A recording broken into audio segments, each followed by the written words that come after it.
বর্ধমান যাওয়ার পথে দুর্ঘটনার শিকার হয়েছে ভারতের সাবেক অধিনায়ক সৌরভ গাঙ্গুলির গাড়ি।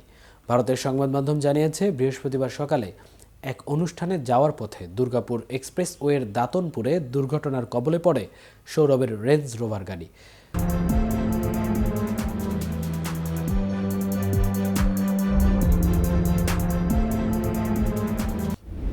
বর্ধমান বিশ্ববিদ্যালয়ের অনুষ্ঠানে যোগ দিতে যাচ্ছিলেন সৌরভ।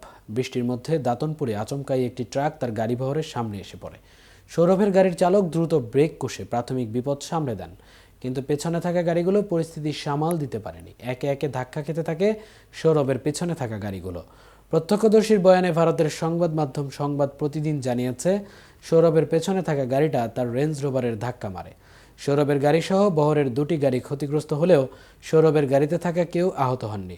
দুর্ঘটনার পর এক্সপ্রেসওয়ের পাশে প্রায় 10 মিনিট দাঁড়ান সৌরভ।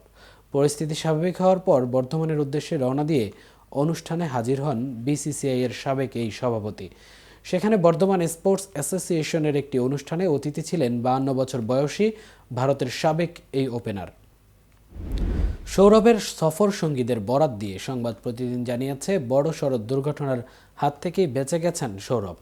দাতনপুর থানার পুলিশের সূত্র অনুসারে হিন্দুস্তান টাইমস জানিয়েছে, সৌরভের গাড়ির কোনো ক্ষয়ক্ষতি হয়নি। এদিকে ভারতের অন্যতম সফল অধিনায়ক সৌরভের রঞ্জিতে অভিষেক হয়েছিল 17 বছর 257 দিন বয়সে 1989 থেকে 90 মৌসুমের ফাইনালে।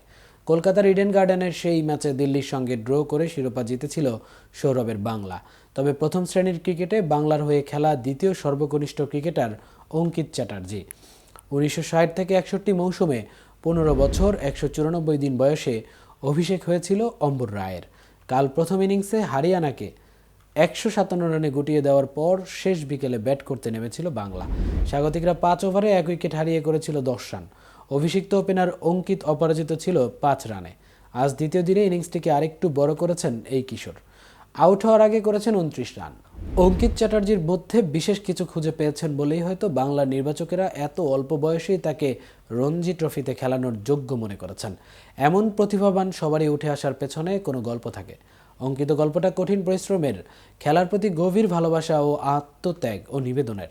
জন্ম পশ্চিমবঙ্গের উত্তর 24 পরগনা জেলার বাংলাদেশ সীমান্তবর্তী এলাকা বনগাঁওয়ে। বর্তমানে বনগাঁও উচ্চ বিদ্যালয়ের 10ম শ্রেণীতে পড়ছেন। যখন পুরো পৃথিবী ঘুমিয়ে থাকে তখন তিনি ঘুম থেকে ওঠেন। এতক্ষণ সাথে ছিলাম আমি মামুন। কেটিভি নিউজের সাথে থাকার জন্য ধন্যবাদ।